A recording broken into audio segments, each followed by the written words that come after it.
नमस्कार। Personal finance पर आधारित हमारी खास पेशकश मनी मंत्र में आप सभी का स्वागत है। मैं हूं अजय मिश्र। जैसा कि आप सभी जानते हैं, इस कार्यक्रम में हम कोशिश करते हैं आपकी बचत को सुरक्षित रखते हुए आपके निवेश पर ज्यादा से ज्यादा फायदा पहुंचाया जा सके। स्वतंत्रता दिवस के खास मौके पर हमारा कार्यक्रम मनी मंत्र देश के जवानों को समर्पित है, जो निगहबान है हमारे देश के, हमारी और आपकी जिंदगी के।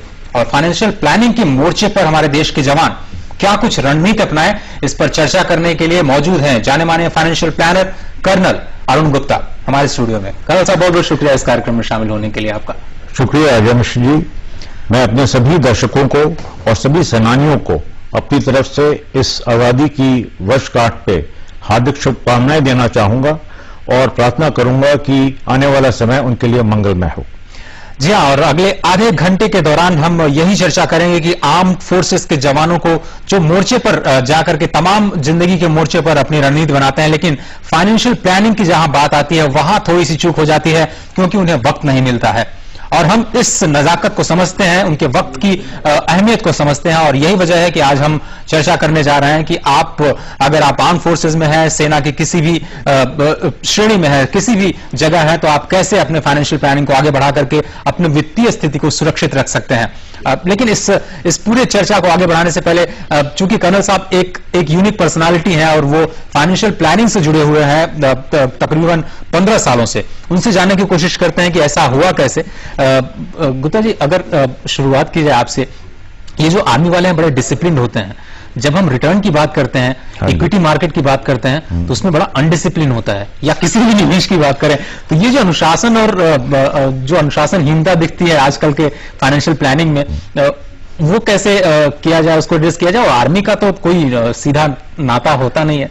ऐसा है कि आर्मी वाले या आर्म फोर्सेज वाले आमतौर पे अपनी ज्यादातर बचत प्रोविडेंट फंड में डालते हैं। हाँ।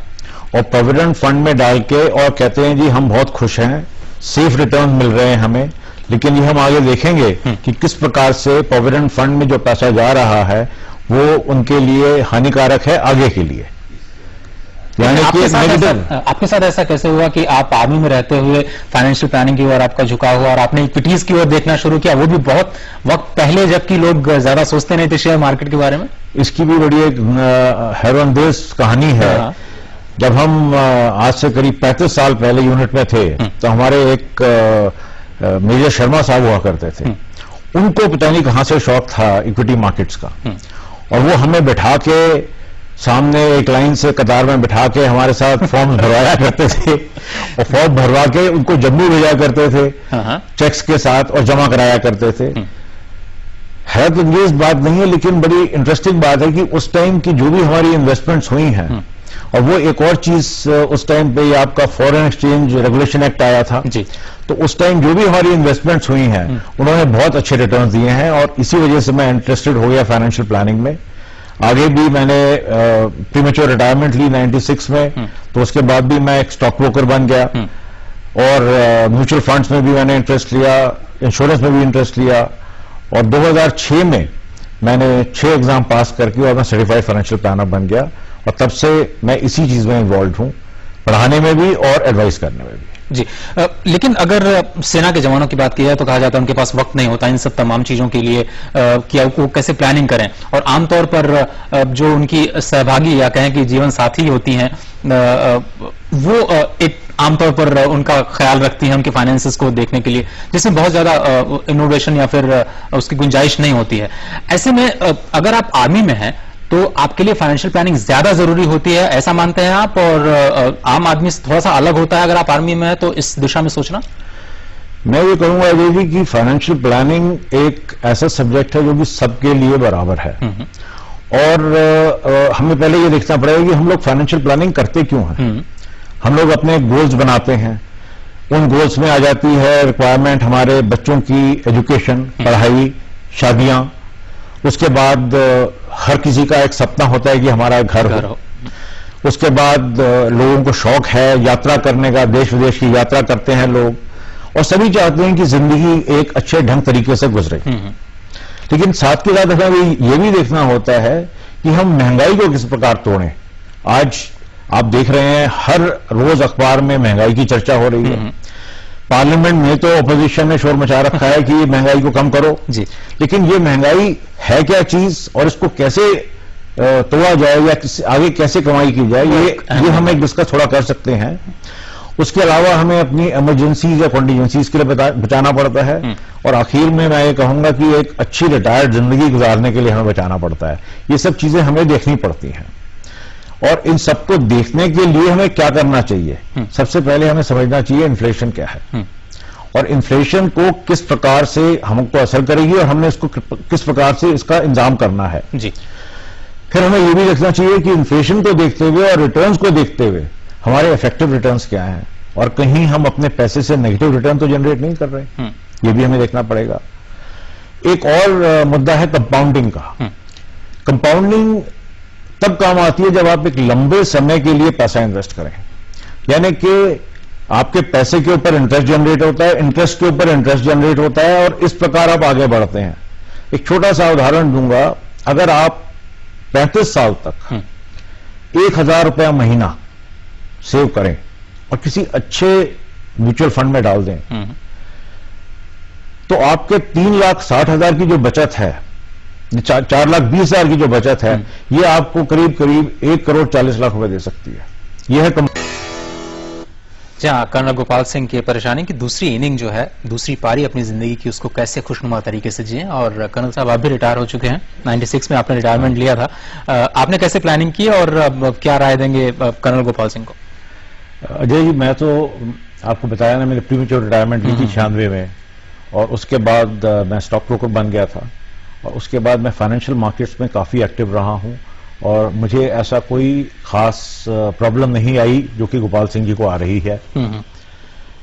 बल्कि मैं तो ये कहूंगा कि मैं तो जरूरत से ज्यादा खुश हूं अपनी जिंदगी से। लेकिन जैसे गोपाल सिंह जी ने कहा, फैमिली के सपोर्ट के बगैर कोई आदमी आगे चल नहीं सकता। तो आपकी खुशी का राज क्या है और जो कुछ भी आप अभी हम देख रहे हैं आपकी जिंदगी में, उसका फाइनेंशियल प्लानिंग आप कह रहे हैं कि बहुत बड़ा हाथ है, तो इस वक्त जब रिटायरमेंट की प्लानिंग जो उनका कॉर्पस है उसको कैसे हैंडल किया जाए? गोपाल सिंह जी ने हमें कुछ खबरें नहीं दी हैं तो मैं कुछ अजम्पशंस लेना चाहूंगा। कुछ पहली बात तो ये मैं अज्यूम करूंगा कि उनके पास कॉर्पस जो मिला है वो करीब 30 लाख का है, ठीक है, क्योंकि उन्होंने अपना घर बना लिया है, इसलिए कॉर्पस थोड़ा उनका कम है। दूसरी चीज मैं ये अज्यूम करूंगा उनके मासिक खर्चा, मंथली खर्चा जो है वो करीब 40,000 रुपए का होगा। पेंशन उनको करीब 20,000 रुपए महीना मिलेगी कम्यूटेशन करने के बाद। जहां तक बेटे का सवाल है, हमको ये नहीं पता कि बेटा क्या कंट्रीब्यूट कर रहा है या उनके साथ रह रहा है या नहीं रह रहा है, इसके बारे में हमें मालूम नहीं है। केवल उनके पैसे की चिंता करते हैं, सिर्फ उनके पैसे की चिंता करते हैं। अब गोपाल सिंह जी की उम्र जो है वो करीब 56 साल है और आज की लाइफ एक्सपेक्टेंसी देखते हुए उन्होंने करीब 21-22 साल और जीना जी। अगर हम ये मान के चलें कि 20,000 की उनकी पेंशन है और 40,000 उनका खर्चा है तो उनका शॉर्टफॉल है करीब 20,000 रुपए महीने का। अब आमतौर पर देखा गया है कि आदमी जैसे ही उसकी उम्र ज्यादा होती है उसकी रिस्क लेने की क्षमता कम हो जाती है। अगर हम ये मान के चलें कि ब्रिगेडियर कर्नल गोपाल सिंह साहब ने सारा पैसा अपना सीनियर सिटीजन सेविंग स्कीम में डाल दिया 9% पे और अगर इन्फ्लेशन भी 9% मान के चले तो रिटर्न जीरो, तो उनका रिटर्न जीरो हो गया और इस हिसाब से कर्नल साहब का काम नहीं चलेगा, क्योंकि उनको रिटायरमेंट के लिए 20,000 रुपए की शॉर्टफॉल पूरी करने के लिए कम से कम भी नहीं तो 50 लाख का कॉर्पस चाहिए और है उनके पास 30 है उनके पास 30 जी। तो उनको ये देखना पड़ेगा कि मैं किस प्रकार से थोड़ा पैसा हायर रेट पे इन्वेस्ट करूं। तो इसके लिए मैंने थोड़ा एनालिसिस किया था, थोड़ा स्टडी किया था और मेरे हिसाब से अगर वो 12% पे इन्वेस्ट करते हैं तो भी उनको थोड़ा शॉर्ट पड़ेगा और अगर 15% तक जाने को तैयार हैं तो उनको ये पैसा पूरा पड़ जाएगा। तो उनको किसी ऐसी स्कीम में लगाना पड़ेगा जहां पे 15% का रिटर्न किसी मिले। अच्छे फाइनेंशियल प्लानर के पास जाएं जिससे कि उनका पूरा पैसा इस प्रकार से इन्वेस्ट किया जाए कि उनको कम से कम 15 से 16% रिटर्न मिले।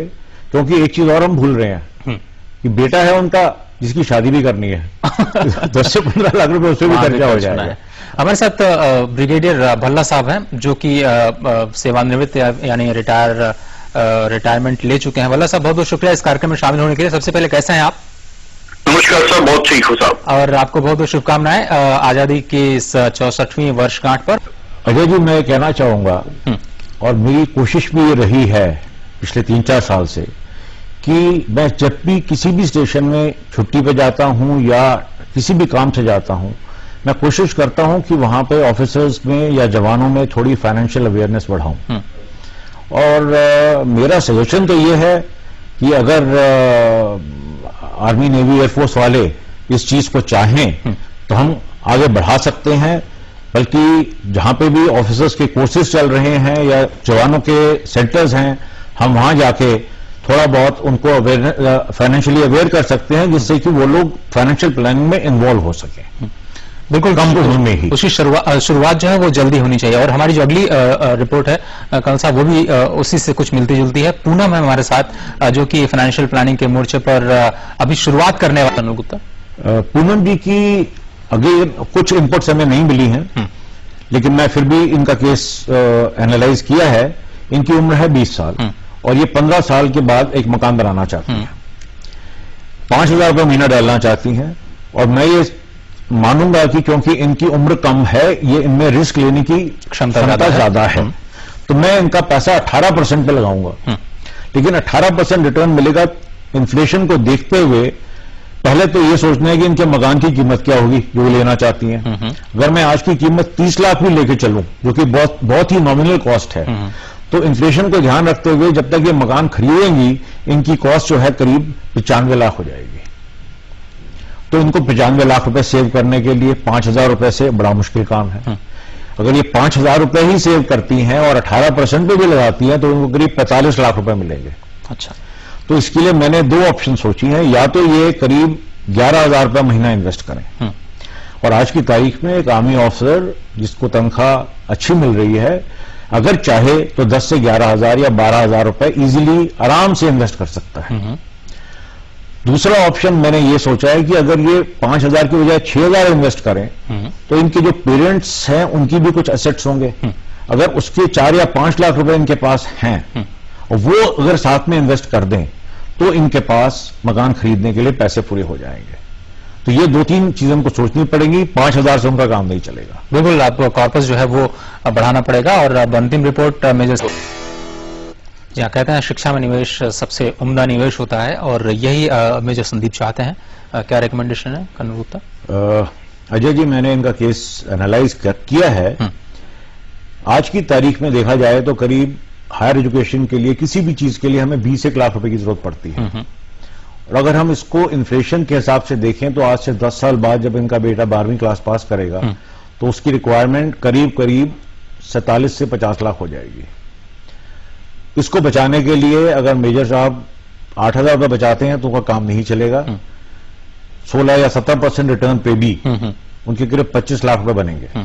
इसलिए या तो उनको 14,000 रुपए महीना बचाएं तो उनका काम चल सकता है, या क्योंकि वो अच्छा काम कर रहे हैं, कमा रहे हैं, तो हो सकता है कि उनके पास 3-4 लाख रुपए कॉर्पस में डालने के लिए हो, और फिर वो 8,000 बचाएं तो उनका काम चल सकता है। नहीं तो ये 8,000 रुपए में उनका काम नहीं चल पाएगा। जी, अब बार यही कह रहे हैं कि जो कॉर्पस है उसको बढ़ाना है और लंबे वक्त के लिए निवेश करना है। फिलहाल इतना ही वक्त हमारे पास। गुप्ता, इस कार्यक्रम में शामिल होने के लिए आपका बहुत बहुत शुक्रिया। और आज के मनी मंथ में सिर्फ इतना ही। आपके पास पर्सनल फाइनेंस से कोई भी जुड़ा सवाल है तो आप हमें moneymonth@dd.nic.in पर कहना चाहूंगा अजय जी, अगर आप इजाजत देंगे। जी, मैंने आर्मी में 30 साल सर्विस की है। मुझे बहुत खुशियां मिली हैं और बहुत कुछ एक गम भी। मुझे बहुत अपने सीनियर से, सबॉर्डिनेट से और मेरे साथियों से बहुत प्यार भी मिला है। मैं ये सोचता हूं कि आज मेरे लिए एक पे बैक टाइम है। मतलब मेरे को जो इतनी खुशियां आर्मी से मिली है, मैं उसको कैसे रिपे करूं। इसके लिए मैंने एक प्रिंसिपल बनाया हुआ है कि मैं कोई भी आर्म फोर्सेस का कोई भी जवान ऑफिसर मेरे पास आता है फाइनेंशियल प्लानिंग के लिए, तो मैं उसको खुले दिल से बगैर कुछ चार्ज किए प्लानिंग करता हूं। और अगर वो चाहें तो गूगल पे जाके मेरा नाम डाल के सर्च कर सकते हैं, उनको मेरा एड्रेस मिल जाएगा, मेरा कॉन्टैक्ट मिल जाएगा, मेरे पास आए, मुझे बहुत खुशी होगी। और इसी के साथ मैं सबको अपनी तरफ से एक दोबारा से इस दिवस की मुबारक देते हुए, और चाहूंगा कि आप सबकी खुशी रहे, आपकी जिंदगी खुश रहे और आप तरक्की करें। चलिए, बहुत बहुत शुक्रिया आपका। और आप सभी लोगों के लिए एक और सौगात कि आप अगर आप चाहते हैं फाइनेंशियल प्लानिंग करना, तो फ्री ऑफ कॉस्ट आप बिना किसी खर्चे के आप कर्नल गुप्ता से संपर्क कर सकते हैं। आपको थोड़ा सा गूगल करना पड़ेगा, उनका नाम डालना पड़ेगा। अगले हफ्ते आपसे फिर मुलाकात